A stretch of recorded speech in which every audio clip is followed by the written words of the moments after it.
There are books the church rejected because they were strange. There are books it rejected because they were false. And then there are books so unsettling that history no longer remembers them clearly at all. Their names survive only in fragments, hidden in letters, monastery records, and warnings written in the margins of other texts. Among those lost books, none is spoken of more carefully than the one known as the Devil's Gospel. No complete copy has ever been shown publicly. No official catalog admits that it exists. Yet for centuries, scattered references have appeared in the strangest places. A bishop in the 4th century writes of the false gospel carried from Antioch. A monk in France records that a certain manuscript was burned because its words were not written by any servant of God.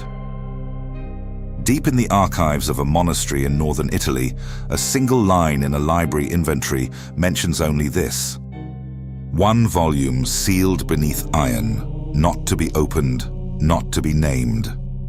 The earliest stories claim that the gospel first appeared during the 1st centuries after the death of Christ, at a time when dozens of texts circulated across the ancient world. Some claim to be written by apostles. Others were attributed to forgotten followers, secret witnesses, or disciples whose names appear nowhere in Scripture. Most of these books were eventually dismissed as legend or heresy. But the Devil's Gospel was different. According to the oldest surviving warnings, the book did not claim to be written by Matthew, Mark, Luke, or John. It claimed to come from someone else entirely.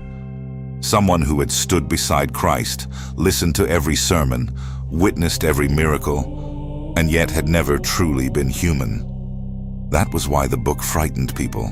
The text described itself as a truer gospel, one that revealed what Christ supposedly said in secret, away from the crowds and even from the apostles. It promised hidden knowledge, forbidden answers, and a version of heaven no priest had ever preached.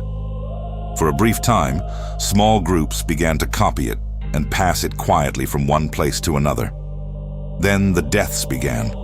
A letter written by a bishop in Carthage speaks of 3 scribes who translated the gospel into Latin. The first was found wandering outside the city walls at dawn, unable to remember his own name. The second burned every page of his work and disappeared into the desert. The third locked himself inside a chapel and refused to speak again.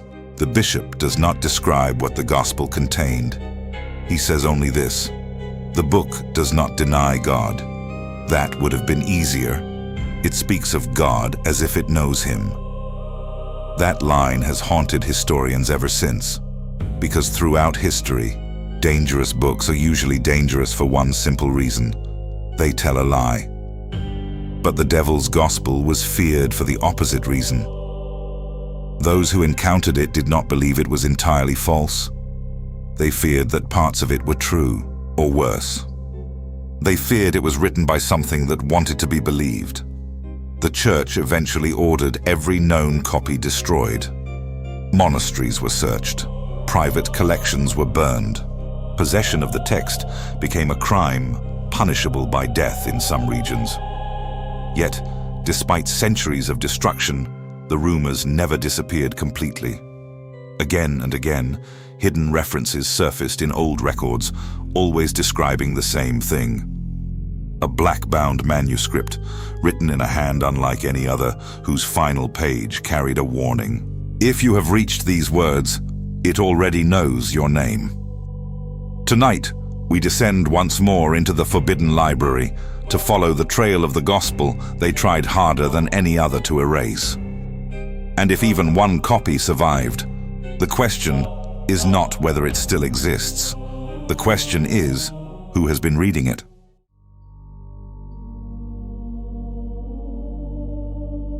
The earliest reference to the Devil's Gospel appears in a document that was never meant to survive. In the ruins of an old monastery near Antioch, archaeologists discovered fragments of a letter sealed inside a clay jar. The letter was badly damaged, but one section remained clear enough to read. It was written by a priest to another church leader sometime in the late 2nd century. The priest warned that a strange book had begun circulating among certain believers in the city. At first, he believed it to be another ordinary heretical text. Such books were common in the early years of Christianity. Different groups claimed to possess secret teachings, hidden sayings, and forgotten gospels that promised a deeper truth than the one preached openly. But this book unsettled him immediately. Unlike other false gospels, it did not openly challenge Scripture. It quoted familiar passages, repeated known teachings, and even used language that sounded almost identical to the accepted Gospels. Yet beneath those familiar words, something felt wrong. Certain phrases were altered. Certain miracles ended differently. Christ spoke with a voice that seemed colder, more distant, as though the figure in the text understood humanity, but did not entirely belong to it. The priest wrote that people who read the Gospel often became fascinated by it. They returned to it again and again, convinced that it contained something important they had almost understood. Several claimed the book revealed hidden truths buried beneath the ordinary teachings of the Church. Others said that when they read it, they felt as though the text was somehow speaking directly to them. One line in the letter is especially disturbing. The words are sweet in the beginning, but after many readings, they become like another voice beneath the first. The priest urged that every copy be destroyed. Yet he admitted, reluctantly, that even after burning one manuscript himself, he could not forget certain passages.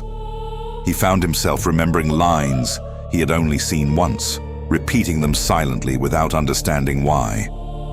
The next mention appears nearly a century later in Alexandria. A scholar writing against heretical teachings describes a book he calls the Gospel of the Adversary.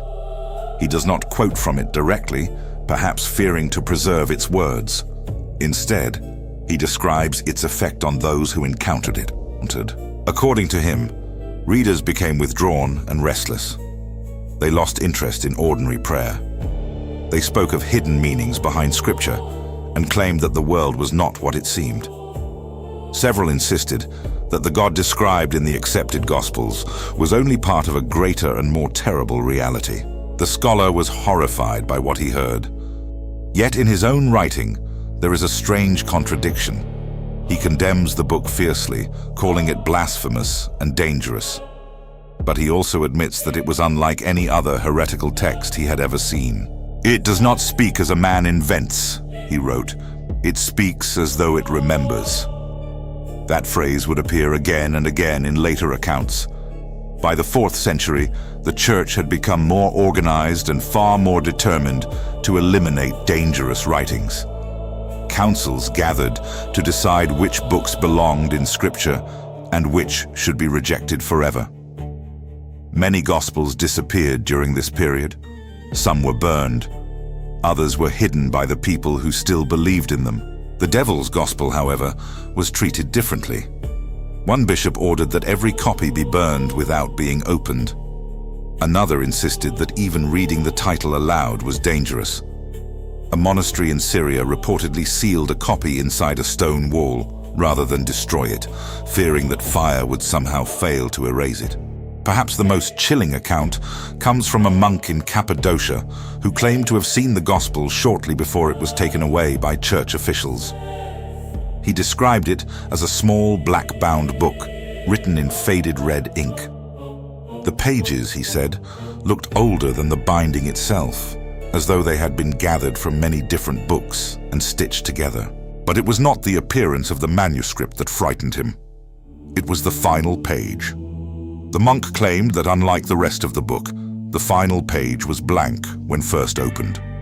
Only after several hours did words begin to appear slowly across the parchment, as though they were being written by an invisible hand. Before the officials took the book away, the monk copied the last line into the margin of his journal. The journal survives to this day, and beside that line, written in trembling handwriting, are the words, "I should not have read to the end."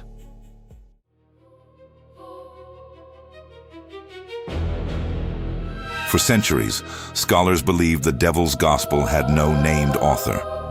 The surviving references described the book itself, its effects, and the efforts to destroy it, but none mentioned who had supposedly written it. Then, in 1894, a historian working in the archives of an abandoned monastery in southern Turkey discovered a damaged catalogue of banned texts. Most of the document had rotted away. Entire sections were unreadable. But one surviving line referred to the Gospel according to Azael. No such apostle had ever existed. The name appears nowhere in the Bible.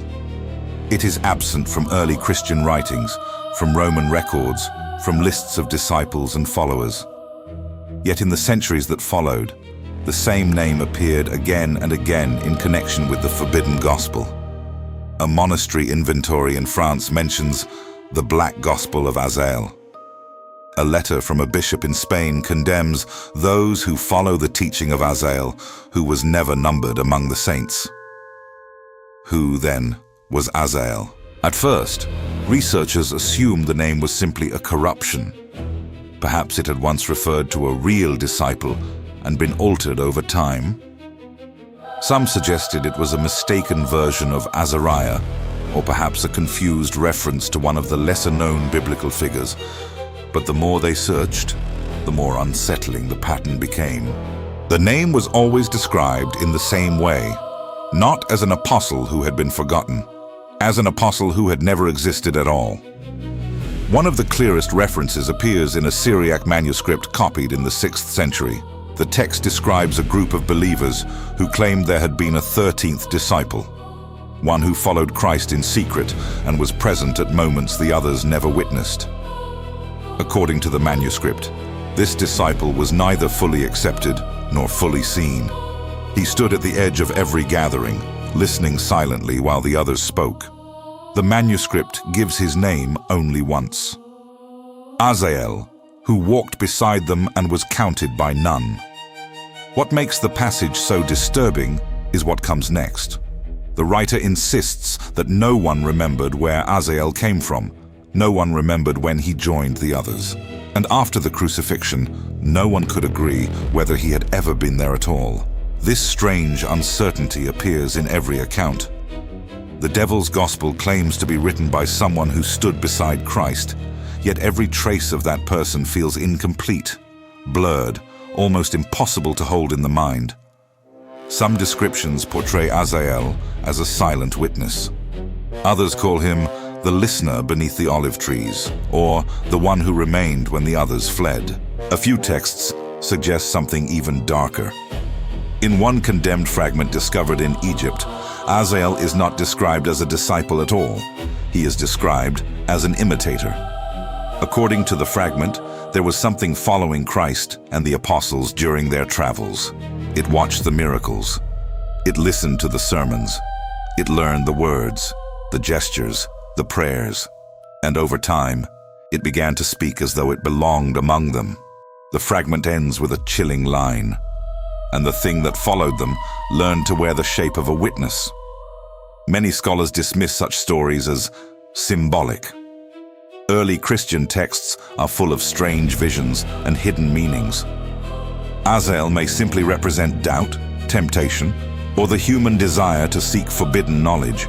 Yet even symbolic figures usually have a clear origin. They can be traced, understood, and placed within the beliefs of their time. Azael cannot. The name seems to appear from nowhere, spread across centuries, then vanish again. Worse still, whenever the name is found in old manuscripts, there are often signs that someone tried to remove it.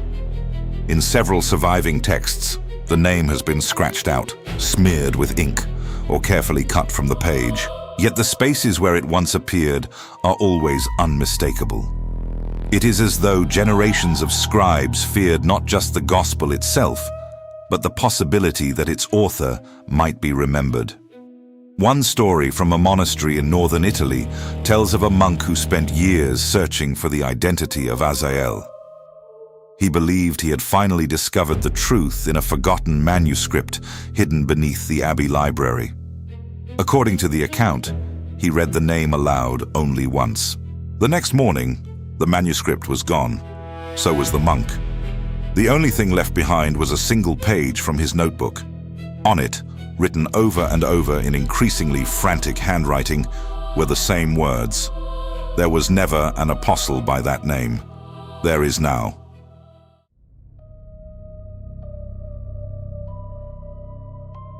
For all the fear surrounding the devil's gospel, very few surviving records describe what was actually written inside it.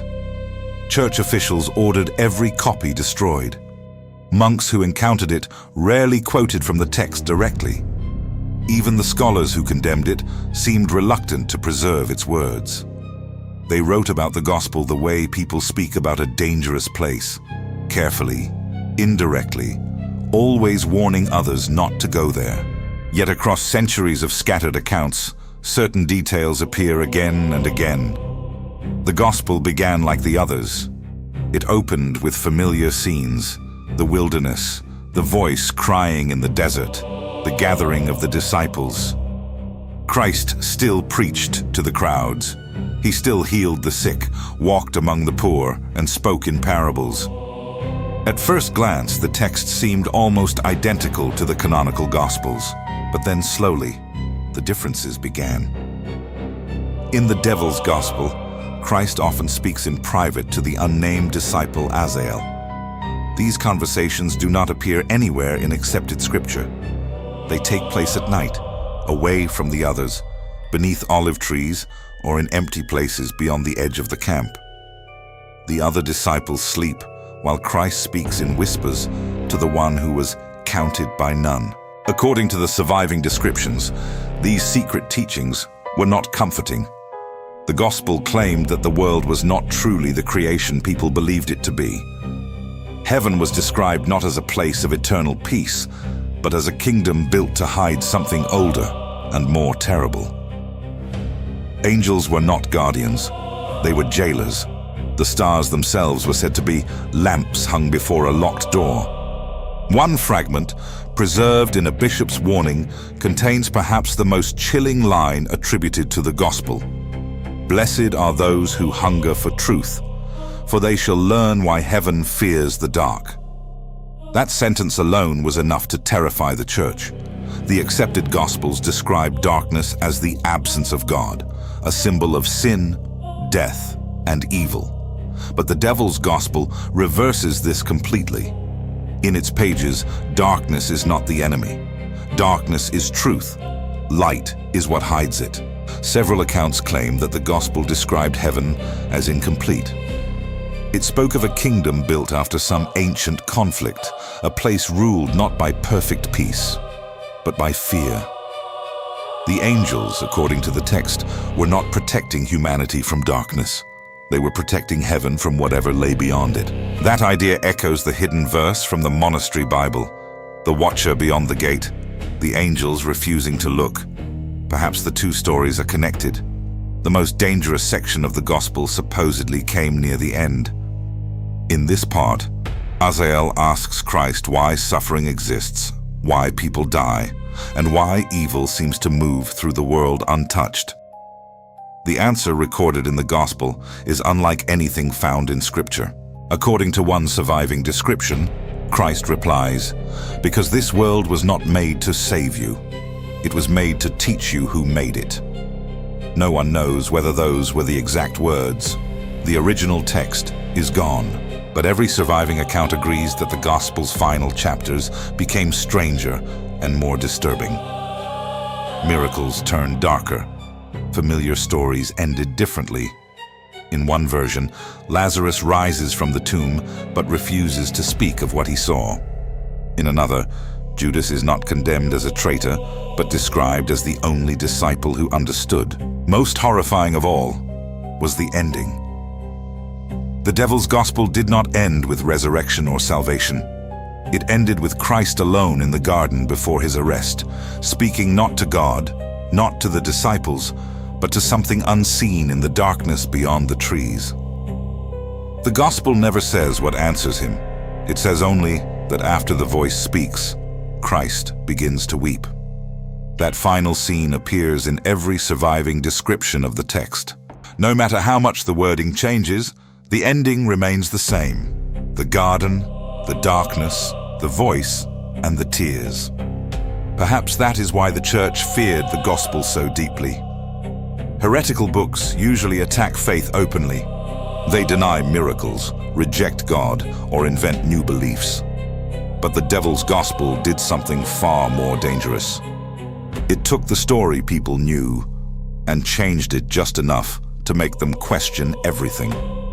Because the most terrifying lies are not the ones that sound impossible. They are the ones that sound almost true.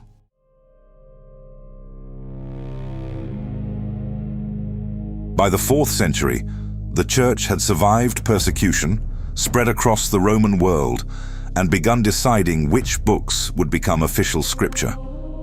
Councils gathered to establish what Christians should believe and which texts belonged in the Bible. Most disagreements were settled through argument, theology, and politics. Some books were rejected because they contradicted accepted teaching. Others were dismissed because no one could prove who had written them. But the devil's gospel was treated differently from every other forbidden text. The bishops who discussed it rarely argued about whether it was authentic. They argued about whether anyone should be allowed to read it at all. In the surviving records of several early councils, there are brief references to a book described only as the Dark Gospel or the Unnamed Testimony.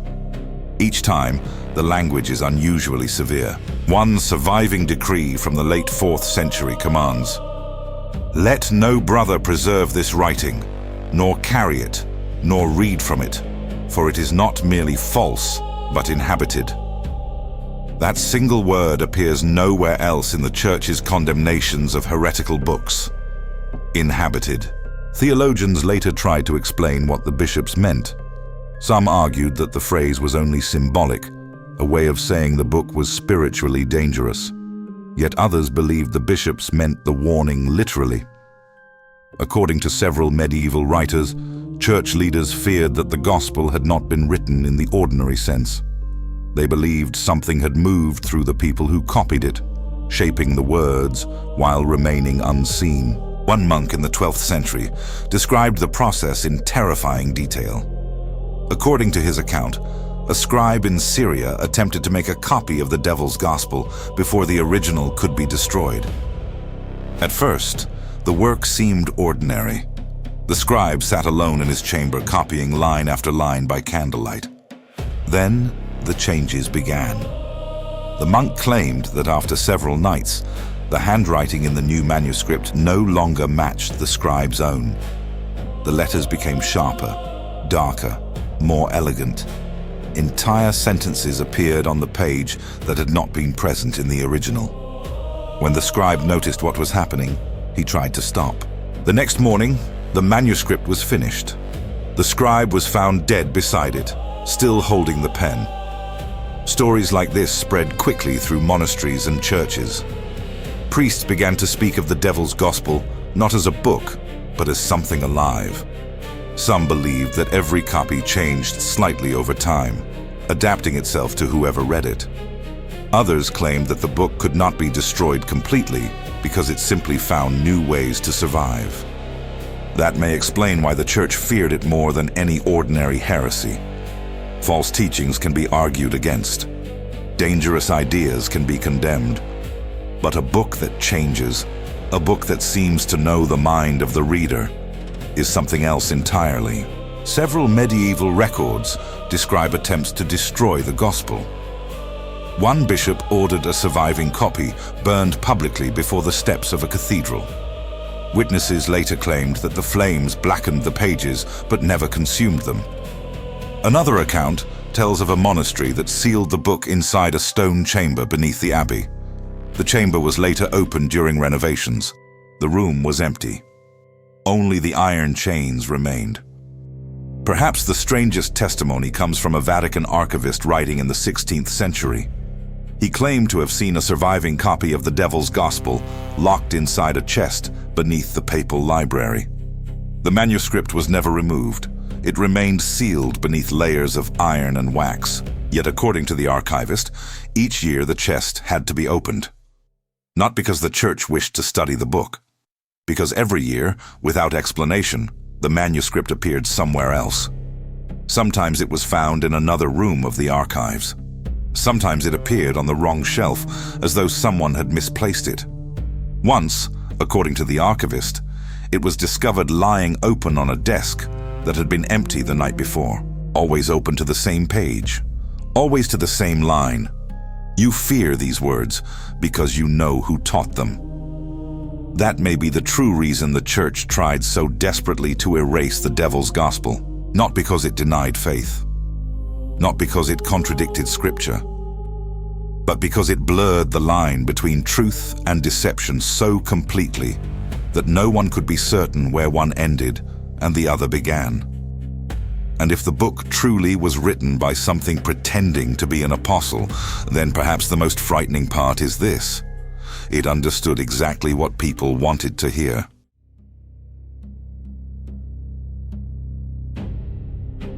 For centuries, the church claimed that every copy of the devil's gospel had been destroyed.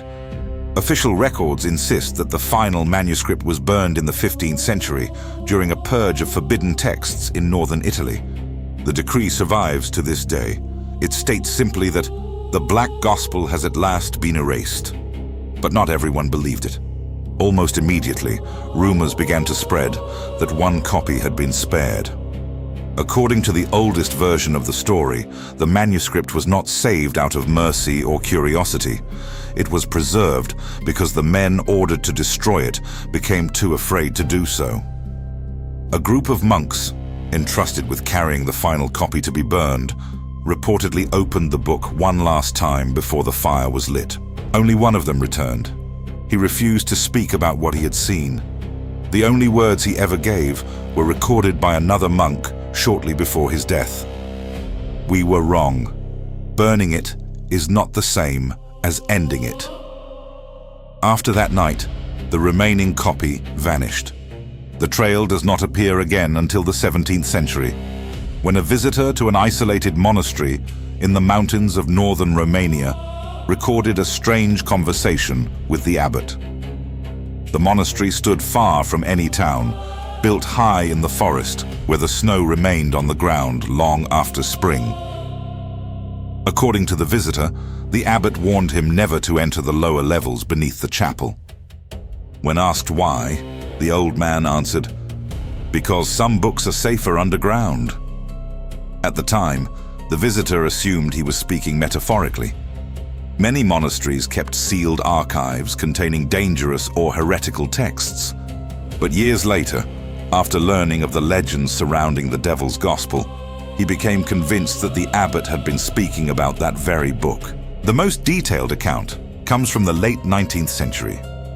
In 1887, a historian named Emil Varga traveled through Romania collecting local legends and monastery records. During his journey, he heard repeated whispers of a hidden chamber beneath a ruined abbey near the Carpathian Mountains. The chamber, locals claimed, held the book with no true author. Varga eventually found the abbey. Most of it had collapsed. The roof was gone, the walls cracked and overgrown with ivy. Yet beneath the chapel, he discovered a narrow stone staircase descending into darkness.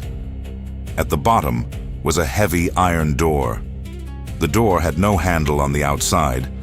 Carved into the stone above it, in faded Latin, were the words, "Let the final witness remain unseen." Varga later wrote that the door had clearly been sealed for centuries. Thick rust covered the hinges.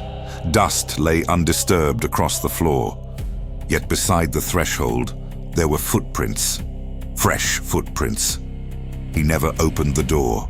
Instead, he spent the night in the ruined abbey, intending to return at dawn with tools and assistance. But according to the journal found among his belongings, something happened during the night. Shortly after midnight, Varga claimed he heard movement beneath the chapel. Slow footsteps. Then the sound of a door opening somewhere below him. He descended the staircase carrying only a lantern. The iron door stood open. Beyond it was a narrow chamber lined with shelves. Most were empty, but on a stone table in the center of the room rested a single book. black leather, iron clasps. No title. Varga approached the table but hesitated before opening the manuscript. He later wrote that the room felt unnaturally silent, as though even the air were listening. The lantern flame burned lower and lower until the chamber was lit only by a faint red glow coming from the edges of the pages themselves. Then he heard a voice. Not in the room, behind him. The journal never describes what the voice said. The final pages become hurried and almost unreadable. Certain sentences are scratched out. Others repeat over and over again. It was waiting. The book was already open. I should not have listened. When villagers entered the abbey several days later, they found the chamber beneath the chapel exactly as Varga had described it. The iron door was open. The shelves were empty. The stone table stood in the center of the room. But the book was gone. No one knows where the final copy is now. Perhaps it was destroyed after all. Perhaps it still lies hidden beneath some forgotten monastery, sealed behind iron and stone. Or perhaps the church never truly lost track of it, and somewhere in a locked archive beneath the Vatican, or deep below an ancient abbey, the devil's gospel still waits in silence. Because if there is one thing every story agrees upon, it is this. The book never remains hidden forever. Sooner or later, someone always opens it.